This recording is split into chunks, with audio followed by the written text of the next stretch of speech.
아, 벌써 12월이 됐네요. 네. 12월이 되면 어린 시절의 정서가 살아나는 듯합니다. 거리 곳곳에서는 크리스마스 캐롤이 울려 퍼지면서 예수님이 마치 거리에 마구 활보하는 듯한 그 정서적 풍요로움, 그런 추억이 있습니다. 무엇인가 손에 딱 잡히지 않고 보이지 않지만은 온 세상은 희망으로 가득 차 있는 듯한 그런 느낌을 받곤 했습니다. 배고프고 힘든 시절이었지만 그 힘든 시절이 다가오는 희망의 기쁨을 막지는 못했습니다. 주려는 사람은 없었지만 은근히 무슨 선물을 기대하는 계절이었죠. 선물의 계절이었어요. 그것을 마치 저는 예수님이 거리에서 활보하고 있는 느낌이었다, 이렇게 표현하고 싶습니다. 이제 우리는 주님이 탄생하신 지금 12월 대림절을 맞이하고 있습니다. 여전히 주님이 이곳에 오시고 계시는 그분을 기대해 보시길 바랍니다. 그런데 사람들은 말합니다. 옛날과 같지 않다고요. 뭐가 옛날과 같지 않습니까? 거리거리에 들려오던 크리스마스 캐롤이 사라졌다고. 받고자 하는 선물을 이미 다 받아버렸다고. 옛날과 같은 크리스마스 분위기가 아니라는 거예요. 근데 또 한편으로는 시대가 너무 어렵고 힘들어서 그런 기분을 맛볼 그런 기분이 아니라는 거죠. 여러 가지 이유가 있습니다. 우리를 둘러싸고 있는 환경이 주님을 환영하는 분위기가 아닌 것처럼 보이기도 하고요. 여전히 삶이 빡빡하고 힘든 세상은 이전과 크게 달라져 보이지를 않고요. 그래서 여전히 메시아 그분이 이곳에 계시는가 의문을 가지게 됩니다. 아무리 그러하다 할지라도 이 땅에 오시고 계시는 메시아 즉 예수 그리스도께서 전해주시는 희망을 막지는 못합니다. 그 옛날 우리의 믿음의 선조들이 그러했던 것처럼 말입니다. 이제 말씀을 살펴보면 이렇습니다. 오늘 말씀은 이사야서와 마태복음 두 본문을 선택했습니다. 그런데 이 이사야와 마태복음 이 사이에는 무려 700년의 격차가 있습니다. 700년의 세월이 흘렀습니다. 이 메시아의 예언이 있고. 그런데 700년 후에 마태복음 그 시대적 상황에도 유대인들의 상황은 크게 달라지지 않았습니다.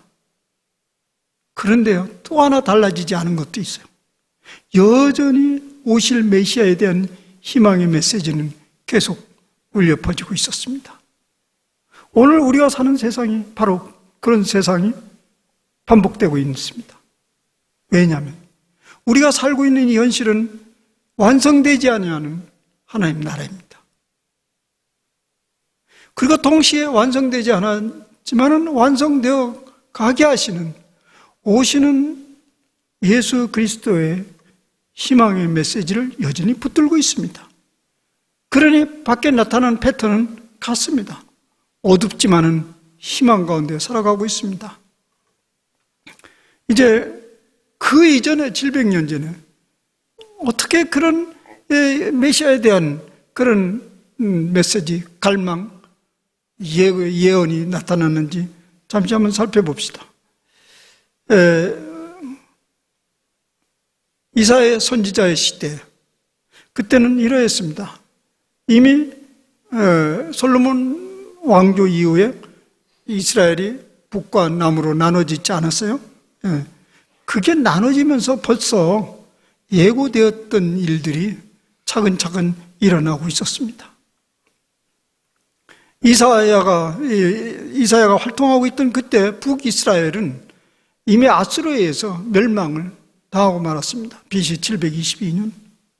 그리고 남쪽 왕국인 유다도 그 아수르를 유시해서 북왕국을 무너뜨리는 아수르를 유시해서 주변 강대들에게 끊임없는 위협을 받고 있었습니다. 이때 남왕국 지도자, 특별히 왕은 지혜로운 외교 정책을 펴야만 했습니다.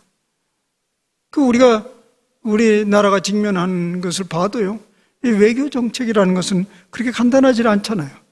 어쩌 붙으면 끝나는 게 아니잖아요. 한쪽을 붙으면 다른 한쪽과 소원해지게 되어 있잖아요. 심지어는 그냥 소원해지면 괜찮겠지만 적대 관계도 됩니다. 오늘 대한민국이 처한 상황이 그러하지 않습니까? 미국과 일본을 절친한 동맹국으로 잡자고 한쪽 국민들은 외치지만은 그러면 중국과 소원해져야 됩니다. 심지어는 적대국이 될 수도 있습니다. 그렇다고 중국이 기울어지면 미국과 일본과의 관계가 소원해집니다. 그러다가 자칫 잘못된 선택을 하면 역사에 지울 수 없는 비극적인 상황을 맞이하게 되죠. 이미 대한민국은 그러한 경험들을 여러 차례 한 바 있습니다. 우리 오늘 이 시대에도 그런 위험이 여전히 도사리고 있습니다. 당시 이사야가 활동하던 남유다도 그런 굉장히 복잡한 형국을 맞이하고 있었습니다. 남유다를 이끌고 있는 왕들은 이 강대국 틈바구니에서 살아남기 위해서 절묘한 외교적 선택을 해야 했습니다. 그래서 이 남유다의 왕은 결국 북이스라엘을 멸망시킨 아수르가 주도하는 동맹에 참여했습니다. 북이스라엘을 이미 멸망시키고 또 강대국이 되어서 동맹을 형성했는데 남유다가 거기에 참여를 했습니다. 그러나 하나님의 사람 이사야가 보기에는 그것은 좋은 선택이 아니었습니다. 이미 이사야는 이 유대 땅에 짙은 먹구름이 몰려오고 있음을 예견했습니다. 이사야 선지자의 활동이 끝나갈 무렵 유다는 아수르의 손에 점점 넘어가고 있었습니다. 그래도 사실 현실적으로 보면 굉장히 절망적입니다. 어떻게 할 길이 없습니다. 그런데 하나님의 사람들은 결코 희망의 끈을 놓는 법은 없습니다. 왜냐하면 세상의 통치자가 절대 세상의 임금들이 아니고 여호와 하나님을 믿기 때문입니다. 세상 임금들은 끊임없이 흥망성쇠를 반복하지만은 하나님의 통치는 영원하십니다. 이런 믿음에 굳게 선 하나님의 사람들에게는 당면하고 있는 그 짙은 먹구름 저 너머에서 비춰오고 있는 빛을 보게 됩니다. 사람들은 세상 사람 그걸 몰라요. 짙은 먹구름을 어떻게 해결하는지 거기에만 함몰되어 있지만 그 너머의 세계에서 비춰오는 빛은 못 보는 거죠. 이사야 선지자는 그것을 보았습니다. 그리고 그 빛을 따라서 하나님의 음성을 들었고 그리고 오늘 그 예언의 말씀을 전해주고 있는 것입니다. 예언의 시작은 이렇습니다. 이새의 줄기에서 한 싹이 나며 그 뿌리에서 한 가지가 나서 결실할 것이다. 이 땅을 통치할 새 임금이 출현하게 된다는 예언입니다. 그 새 임금은 이전에 있어왔던 그 왕조들과는 전혀 다른 임금이라는 얘기입니다. 그래서 본문은 이새의 줄기에서 한 싹이 났다 이렇게 표현하고 있습니다. 이새는 우리가 잘 아는 대로 다윗의 아버지잖아요. 그런데 이스라엘의 왕은 다윗의 아버지를 들먹일 필요는 없어요. 다윗을 이어가면 되죠. 그래서 다윗의 후손이어야 되는데 여기서는 굳이 다윗을 지워버리고 이새로 올라갑니다. 이 얘기는 이런 거죠. 새로 나타난 임금은 다윗과 같은 그런 세상 임금이 아니라는 것입니다. 그 뿌리에서 한 가지 나서 결실할 것이다. 이 소리는 뭐냐면 전혀 새로운 근원으로부터 나온 그런 임금이라는 얘기죠. 이사야가 전하는 메시지에 의하면 오늘 메시아는 이스라엘 백성들이 그토록 붙들고 싶은 다윗 왕조가 누렸던 그 영화를 회복해주는 그런 왕이 아니란 말이죠.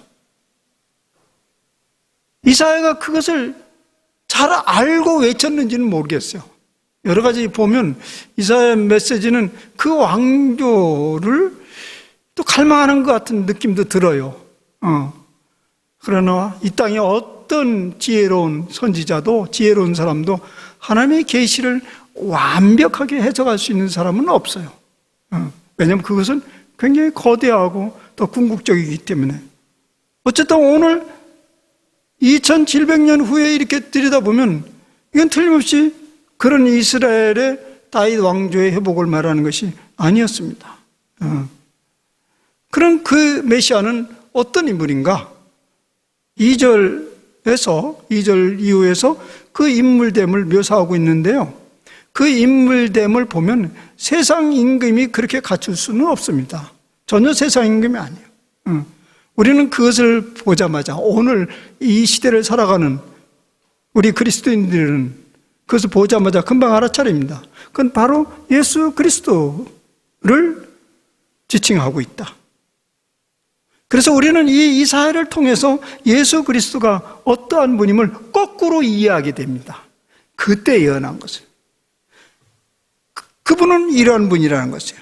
그의 위에 여호와의 영 곧 지혜와 총명의 영이요 모략과 재능의 영이요 지식과 여호와를 경외하는 영이 강림하시라. 말하자면 하나님의 영이 그 새로운 메시아 그와 완전히 일치되는 그런 존재라는 것입니다. 그게 하나님의 속성을 고스란히 이어받은 분이라는 것이요.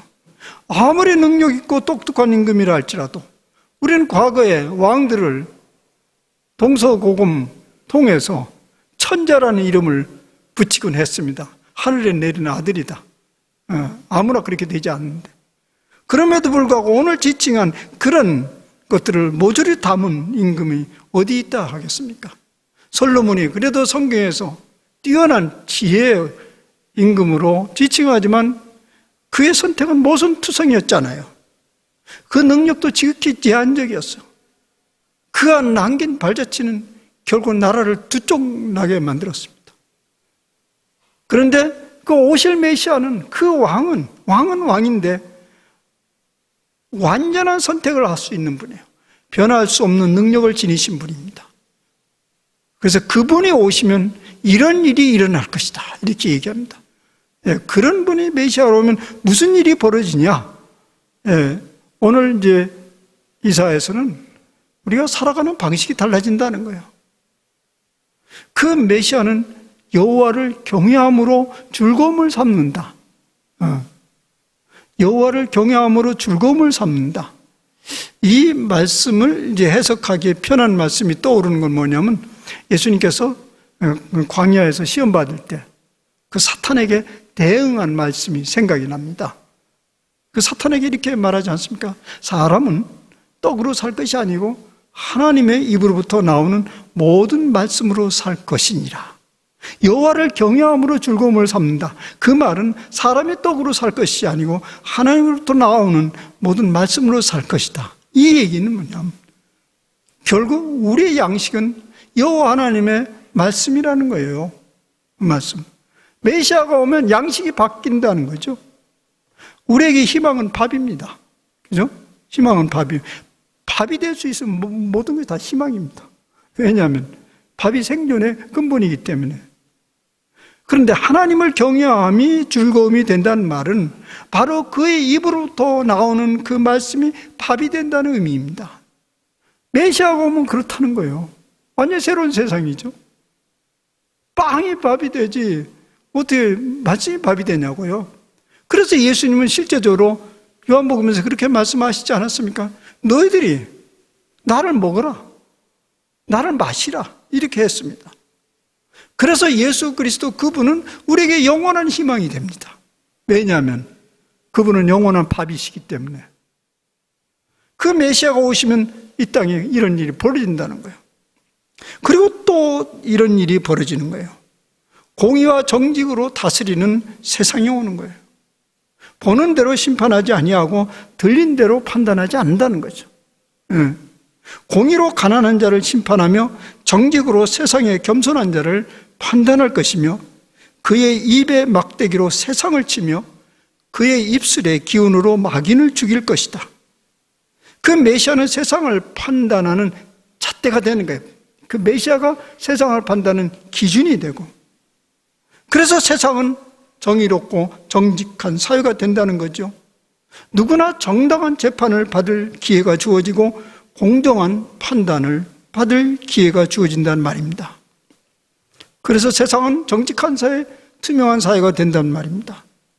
누가 대접을 받아야 하고 누가 심판을 받아야 하는지가 분명해지는 세상을 가지고 온다는 얘기죠.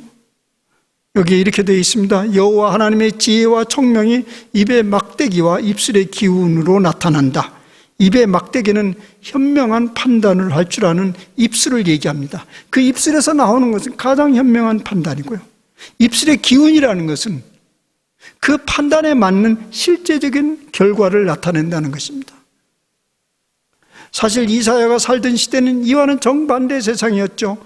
칼이 정의였고 힘 있는 사람이 정직의 기준이었습니다. 힘 있는 사람의 입술이 판단의 기준이었습니다. 가난하고 겸손한 자가 짓밟히는 세상이었습니다. 그런 세상은 이제 물러가고 공의와 성실이 대접을 받는 그런 세상이 열린다. 이것이 메시아가 오시면 되어지는 시대입니다. 그런 예언을 한 지 700년이 흘렀습니다. 그러나 이스라엘에는 여전히 어두운 그림자가 거치지 않았습니다. 그런 세상이 왔는지 안 왔는지 아무도 검증을 할 수가 없습니다. 그때 한 예언자가 또 나타났습니다. 그것이 마지막 예언자라고 할 수 있는 세례 요한입니다. 이사야 선지자의 예언을 빌어서 세례 요한을 뭐라고 지칭하냐면 광야에 외치는 소리라고 했습니다. 이 광야, 광야는 지리적으로 그 황망한 이스라엘의 땅을 얘기하는데요. 요단강 하류에 자리 잡고 있는 황막한 그 계곡, 그 지역을 말하는데요. 이게 지리적인 여건이지만 사실은 광야에 외치는 소리는 세례요한 시대의 유대적 상황을 얘기합니다. 어쨌든 세례요한은 그런 계곡 사이에서 광야에 살면서 낙대털, 옷으로 만든 그런 고운 것이 아니고 그냥 털을 뒤집어 쓰고 또 거기에서 메뚜기와 석청을 먹는 자연인으로 살아가고 있었던 사람입니다. 메뚜기와 석청. 메뚜기는 그 고대 근동에 아주 골치 아픈 곤충이었죠. 지금도 자주 출몰하는데 그 메뚜기가 나타나면 곡식과 나무를 갉아가면서 엄청난 피해를 주는데요. 사람들은 그 맥대기를 또 먹기도 했다고 합니다. 주식은 아니었지만 종종 양식으로 어려웠을 때 사 먹다고 그래요. 우리도 먹은 적이 있어요. 아니, 우리라고 미안하면 저는 먹은 적이 있어요. 어리시죠. 그리고 석청은 야생꿀입니다. 세례요한이 이런 것들을 주식으로 삼았다는 것은 사실 사람으로 사는 것을 포기한 거죠. 생명을 하늘에 맡기고 지금 이 절박한 시대적 상황 속에서 하늘의 소리를 갈망하면서 전적으로 기도에 매달렸던 고행자요 기도자임에 틀림없습니다. 초기 신약 학자들에 의하면 그 세례요한이 활동하던 그 시대에 그런 인물들이 많이 있었다고 그래요. 소위 그런 사람들을 SNF라고 하는데요. 그런 인물들 중에 하나였습니다.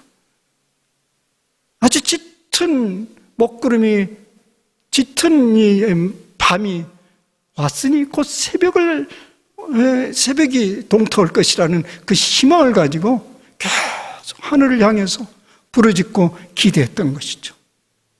그때 바로 세례요한이라는 사람이 나타났고 그는 광야에 외치는 소리가 되었습니다.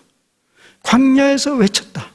이 말은 광야에서 외쳤기 때문에 광야의 소리라고 할 수도 있지만은 그 세례요한의 심정을 간절하게 전해주는 그런 저자의 의도가 있습니다.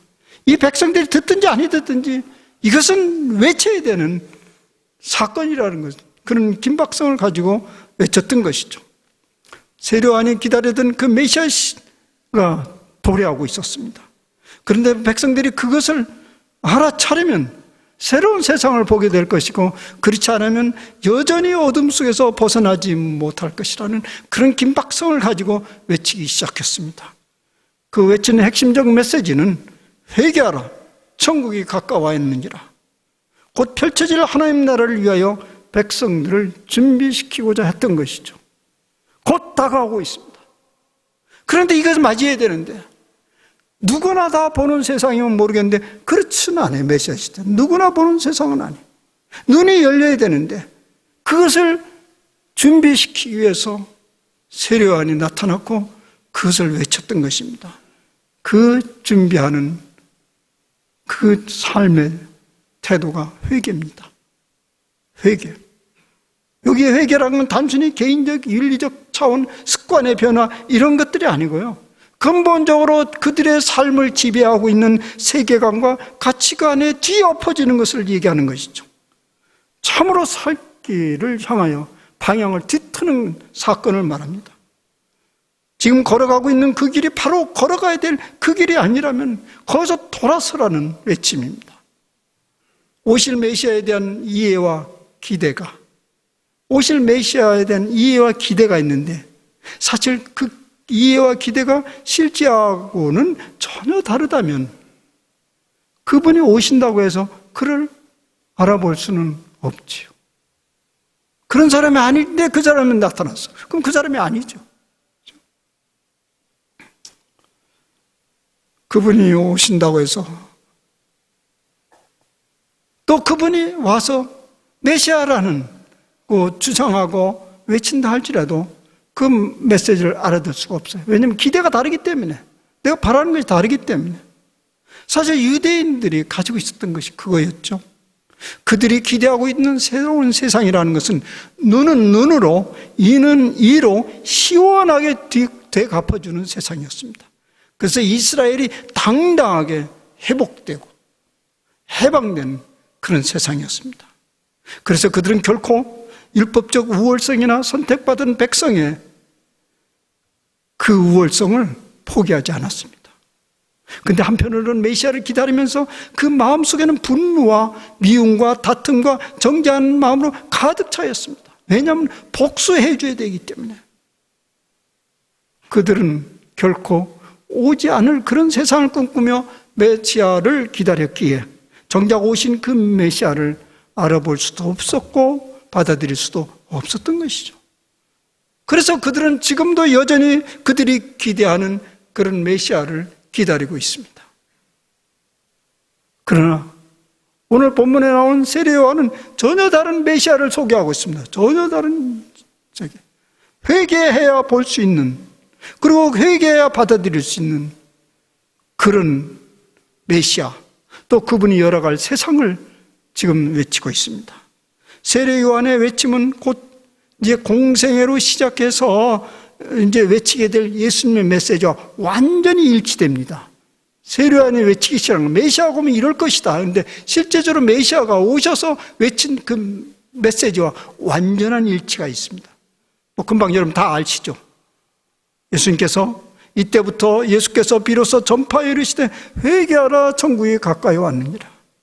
회개하면 메시아 즉 예수 그리스도가 펼치기 시작한 그 세상을 보게 될 것이고 그 세상을 일컬어서 우리는 천국이라고 합니다. 그래서 예수님께서 말하는 것이죠. 이미 펼쳐져 있는데 거기에 하나님 나라 가까이 왔다. 근데 그 하나님 나라 어디 왔다고 너희들이 그러하냐? 회개하라. 그러면 여기에 펼쳐진 것을 보게 될 것이라는 것이 예수님의 메시지입니다. 암과 같은 시대에 천국이 가까웠다고 외침으로써 사람들은 매우 당혹스러웠음에 틀림없습니다. 어디 여기에 천국이 가까워요? 이 캄캄한 세대에. 오늘 대림절을 맞이하는 이 시대에 우리에게도 동일한 메시지가 전해지고 있는데 우리도 그렇게 느껴지지 않습니까? 어디에? 여전히 우리는 BC 700년 전, 700년, 말하면 2700년 전이나 또 지난 2000년 전과 별로 다르지 않는 처지에서 동일한 메시지를 듣고 있다고 생각합니까? BC 700년이나 2000년이나 지금 모두 다 동일한 처지에서 동일한 메시지를 좀 듣고 있다고 생각합니까? 그것은 회개하지 않아서 그래요.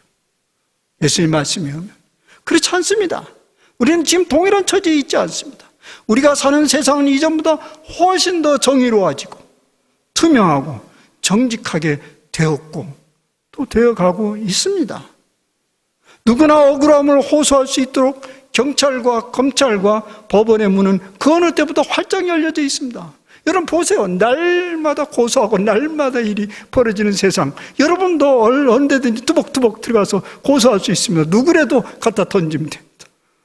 변호사비 없습니까? 국선 변호사 해줍니다. 어두운 구석구석을 사사히 파헤쳐지기를 주저하지 않는 언론들이 수도 없이 많습니다. 그래서 더욱 정직하고 투명한 사회가 되기를 여러 모양으로 지금 작동이 되고 있습니다. 그 사이에서 그것을 방해하고자 하는 일부 세력들도 있지만은 세상은 그들의 뜻대로 돌아가지 않습니다. 끊임없이 추적하고 파헤치고 고발을 하면서 세상을 좀 더 밝게 만들려고 합니다. 그것이 부담스러운 사람들, 또 그것을 너무 부정적으로 보는 사람들은 세상이 이 모양이다라고 얘기할 수 있지만은 사실은 그 너머에서 비춰오는 그 빛이 있습니다. 그 너머에서 가까이 다가오는 변화되는 세상을 볼 수 있습니다. 바로 지난 세기를 보면 얼마든지 그것을 볼 수 있습니다. 우리는 그런 빛을 보면서 오시는 메시아가 지금 매우 활발하게 활동하고 있다라고 고백할 수밖에 없습니다. 메시아 곧 예수 그리스도께서 이 땅에 오시고 계시는 이 계절에 우리는 나 자신은 세계를 어떻게 보아야 됩니까? 그리고 그렇게 보기 위해서 나는 어떻게 살아야 됩니까? 무엇이 필요한 것입니까? 회개하라는 것입니다. 우리 주 예수 그리스도께서 완전히 통치할 세상을 꿈꾸고 싶습니까? 회개하면 자연스럽게 그것을 꿈꾸게 됩니다. 그리고 그 현실이 실제로 다가오고 있다는 것이 여기저기 징조로 나타납니다. 오늘날 매스컴은 교회의 쇠퇴와 교회의 감소를 앞다투어 보도하고 있습니다. 그리고 오고 계시는 메시아를 보도하기보다는 그 메시아는 더 이상 이 세상에 유효하지 않다는 신호를 계속 보내고 있는 듯합니다. 그러나 기억하시길 바랍니다. 오시는 그 메시아는 옛적의 선지자들이 예언한 그런 세상을 완성시켜 가고 있습니다. 이 사실을 우리의 눈으로 확인하고 믿는다면 장차 완성될 그 세상도 우리는 희망 가운데 꿈꿀 수 있습니다. 교회의 쇠퇴, 교인들의 감소, 교회의 영향력 약화가 그 오시는 메시아 곧 예수 그리스도의 영향력이 쇠퇴된다는 것을 의미하지 않습니다. 교회가 다 없어져도, 교인들 다 없어진다고 그 메시아의 영향력이 이 땅에서 사라지지 않습니다. 거꾸로 한번 생각해 보실까요? 거꾸로. 이 세상에서 예수 그리스도의 활동이 완전히 멈춰진다면 이 세상은 완전히 거꾸로 돌아가기 시작할 것입니다. 불의와 거짓과 무력이 제멋대로 춤을 추면서 세상을 지배하려 될 것입니다. 동물의 세계처럼 적자 생존의 질서가 우리의 인간 세계를 완전히 점령하고 말 것입니다. 여러분 중에 그런 세계 속에서 인간답게 살아갈 수 있는 사람은 몇 명이나 되겠습니까? 교회와 그리스도인들을 폄하하고 비난하는 그런 세상의 그 목소리들에 우리가 주눅 들어서는 안 됩니다.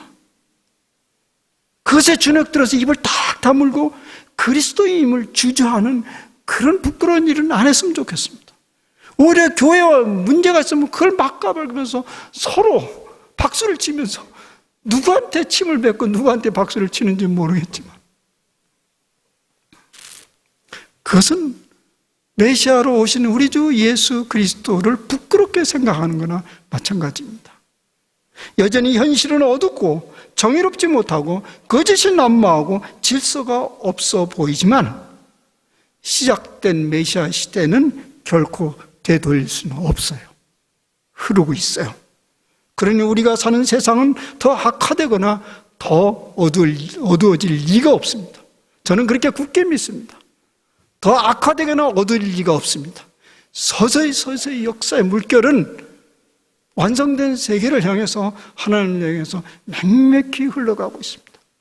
그 오랜 옛날 선지자들의 시대보다 하나님 나라는 더 가까이 다가오고 있으며 메시아신 예수 그리스도는 하나님의 세상을 이처럼 사랑하시는 그 세상을 굳게 붙들고 있고 그 세상을 다스리고 계십니다. 그러므로 예나 지금이나 우리가 꿈꾸는 정의롭고 정직하고 희망이 넘치는 이 세상은 여전히 유효합니다. 이미 진행되어 오고 있고 더 완전한 세상으로 바꿔놓도록 우리 주 예수님께서 계속해서 우리를 동역자로 초대하고 있습니다. 그것만 기억하시기 바랍니다.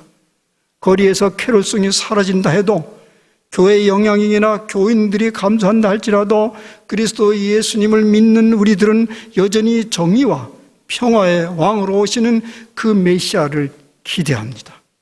사랑하는 여러분, 세상을 향한 교회의 영향력에 회의가 들고 있습니까? 말씀이 세상에 대해서 무기력하게 느껴집니까?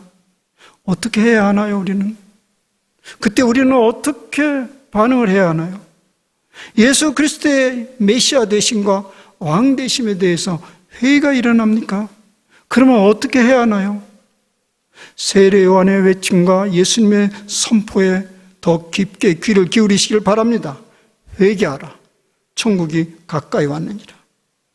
우리의 가치관과 세계관이 회개하고 돌이키면 그리스도의 말씀으로 세상이 지배되고 다스려지고 변화되는 것을 우리는 볼 수 있습니다. 그것이 성경의 약속입니다.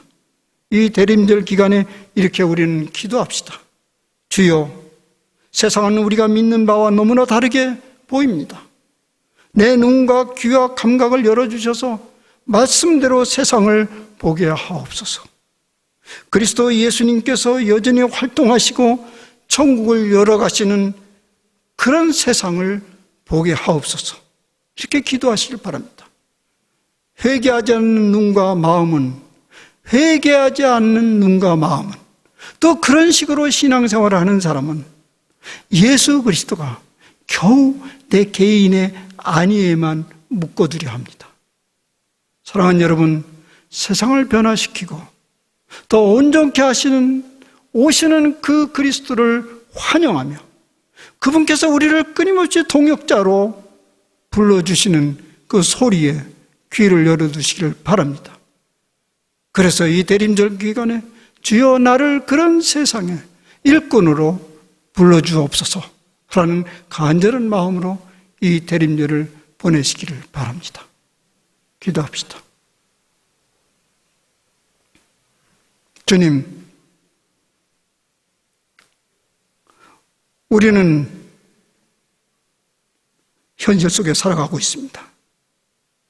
또 하나님의 말씀을 열어두면 그건 또한 이상입니다. 그래서 우리는 현실과 이상과에 끊임없는 갈등을 겪고 괴리를 느낍니다. 그래서 이 대림절에 또다시 말씀으로 돌아갑니다. 메시아 시대가 왔습니다. 세상이 달라지고 있습니다. 천국이 가까이 왔다고 외칩니다. 주님, 우리는 그것을 믿습니다. 그런 세상을 또 기대합니다. 그런데 회개하면 그런 세상이 보인다 합니다. 주여, 우리라금 회개하게 하여 주옵소서.